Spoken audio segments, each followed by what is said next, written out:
it was way back in like 1979, 78. I was like 14-ish years old, and it was with my horse Chessie. Chessie was my first horse, and I still have a picture of him here on my laptop. So I think about him every day. We were in Pony Club. It was on Long Island in New York, and I was a member of the Old Suffolk Pony Club. And our pony club was invited by the local fox hunt, the Smithtown hunt, to go on a hunt with them as, you know, part of exposing the younger riders to different horse experiences. Disclaimer, please don't judge this story because I just mentioned fox hunting. I was not pro killing foxes. I'm still not. Okay, now I'll continue. Now, there are some rules in fox hunting, and because this was Pony Club, this was supposed to be an educational experience, we were really taught all the rules. And some of the most important rules around fox hunting are to know the master of the foxhounds, the huntsman, all the important people in the red coats who were kind of in charge of things. And very importantly is they're not called dogs, they're called hounds. Call them hounds.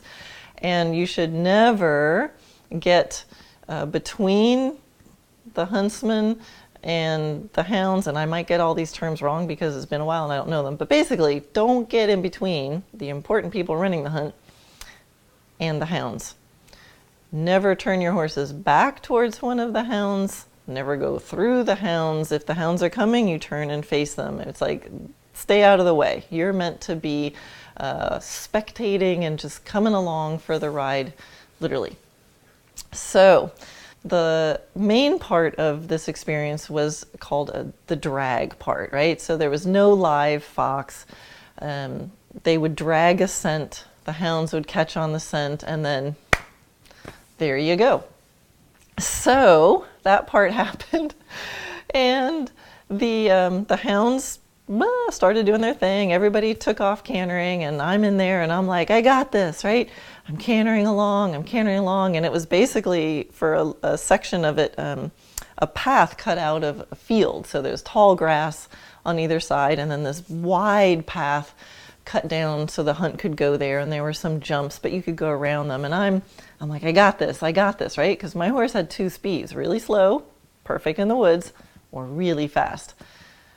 So I got him, and I'm like, okay, let's not go really, really, really fast. And I was navigating around the jumps, going over some of them, and I was trying to hold him back from going too fast because I didn't want to get, by the important people running the hunt. And in doing so, I was holding him back so much that people started to pass me. And you know what happens when a horse that really wants to go is being held back and people are passing him. Every horse that passed him, he just built up a little more and a little more. And at this point in my life, I was like so thin. I was like a little whisper of a person. And I got tired. We had been out there for a couple hours at this point. And I remember like, I got him. I was doing like pulley rein. I was doing everything that I could think of at that point. And at one point, he just switched gears. And anybody who's ever been on a horse that switches gears, when they go into bolt mode, there's not much you can do. I don't care who you are. And I still have the bit that I was riding him in. This is what he came with, and so what did I know? It's what I rode him in. It was a Tom Thumb Pelham. It's a rubber mouth, and this is what I was riding him in. And I just remember him like hitting that gear, and all I saw was like jumps going by, people going by. I'm passing person after person after person, and horse after horse after horse, and people are looking at me like this as I go by. And then I'm like, oh crap. Here I'm like caught up to all the important people. And so I'm thinking, turn, right? That's what you're taught. If your horse is going bolt, like just make a circle, right? So I'm trying to make a circle. It's not happening. And I remember being so exhausted. I was like ragdolling on this horse. I remember going, okay, well, I can't turn with one arm. So I dropped one rein and I just put both hands on the other rein. And I just I'm like, all right, I might only weigh 90 pounds, but I'm going to put all, if that, I'm going to put all that on one rein. I'm like, just thinking, just turn the horse, right? So at this point, I'm like leaning off. I got both hands on one rein and I'm looking at the ground and I'm like, oh, I see like red. I just passed some red coats. And then I'm like, oh, there's the dogs. Of course, I'm panicking, so I didn't think hounds. I'm like, crap, I'm going through the dogs.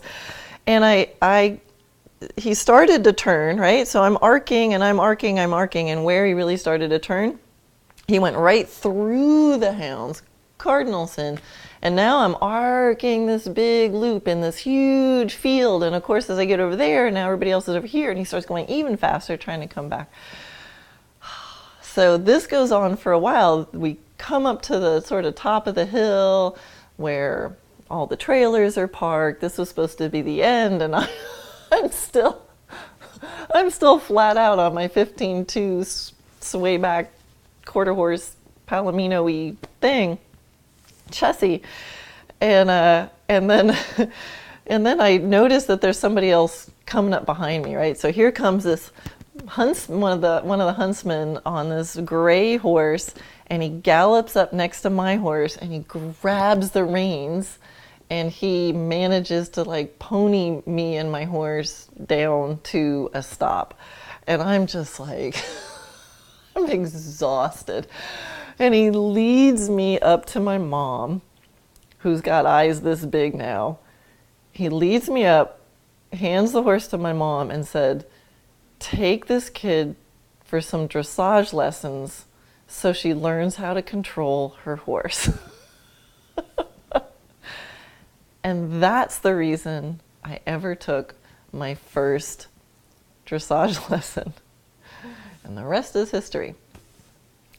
I remember my mom saying later, she's like, yeah, we were watching you. And I was like, wow, like Chessie's being so good. And then she said, I thought, wow, look, Karen must be really confident because she's starting to like speed up. And then she goes, oh, I don't think she's supposed to be going that fast. Oh, she just went through the uh-oh. So, and then to be even more embarrassing, the guy who came and rescued me and caught my horse while I'm on him was riding like a 4-year-old off the track thoroughbred that was being really well behaved. My little guy was just overwhelmed. So I remember it was just this like cold November day. It was like we were, I was dripping with sweat. I was exhausted. I remember getting all bundled up, and my other pony club friends, of course, were laughing at me and thought that was pretty darn hilarious. And I'd broke all the rules, and I was not a rule breaker. I was like one of the good kids who like always tries to do the right thing. And it was embarrassing. I mean, I was horrified at myself. I was horrified. I was scared. I was hurting, physically. It was just one of the worst days. And, my beautiful horse Chessie that I felt so good with, like I had never been scared on him before. And I didn't think I was going to die, but I thought, wow, I'm completely out of control for a long time. And, there's some choices there, right? I could have felt humiliated and quit Pony Club. I could have never tried anything out of the box again. I could have gotten mad. I could have gotten mad at my horse. I could have gotten mad at the other people. But I just kind of said, well, that happened. And my mom brought me for dressage lessons. I can remember the first dressage lesson I took on this horse. He was really good at the trot, and then actually my whole pony club went for the dressage lessons, and I remember the trot was good. Then when my instructor asked us to canter, he went really fast again, and the only thing I could think of to do was stand up and lean back, so I kind of water skied the whole lesson. But then I came back for privates, and I kept going back to that farm, and it happened to be Knoll Farm, which is where Ann Gribbins was teaching, who would become my future trainer. But I went back to Knoll Farm with one of their instructors that happened to be there. And I was trying to look for this the other day. I remember writing in my journal. It was a light blue hardbound journal.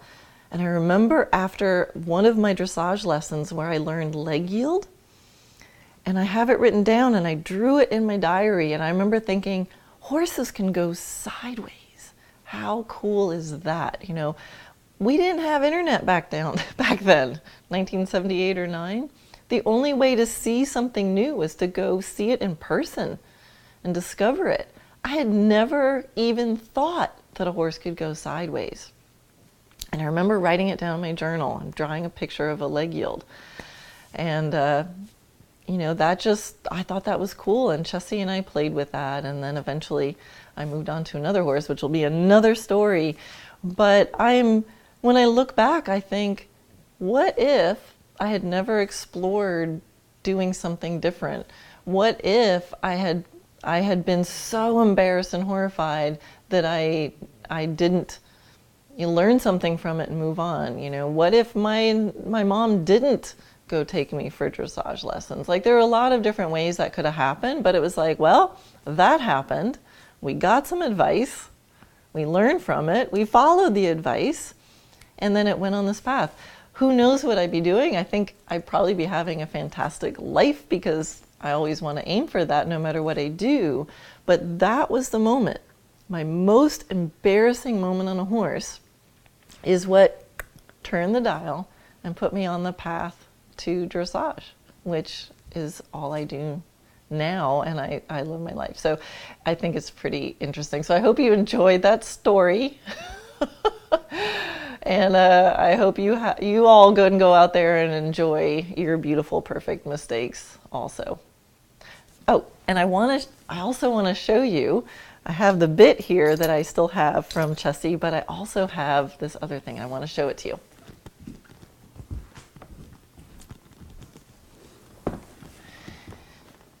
This is the saddle I was riding in on that moment. So this is my first saddle. My little bony seat bones have worn actual holes right into it. So this is the saddle I was riding in, and I rode in this saddle all the way up till I think I was doing 3rd level dressage on my next horse until I decided I needed a new saddle. But this saddle, I turned it into an actual stool. So I attached it to the stool. So it's actually in my living room. It sits right over there, and I see it all the time. And it just, you know, I can remember all the different things that I did in the saddle. But this is the saddle that we found in a local consignment shop in Smithtown, New York, on Long Island. After I got my first horse. And actually I had the horse for about 6 months, rode him bareback before I even got the saddle. So this saddle just has so many memories. It's been to regional finals in dressage, and it was the saddle that I ragdolled in as I got taken off with in the fox hunt. So it's so fun to keep equipment like this around. So many memories.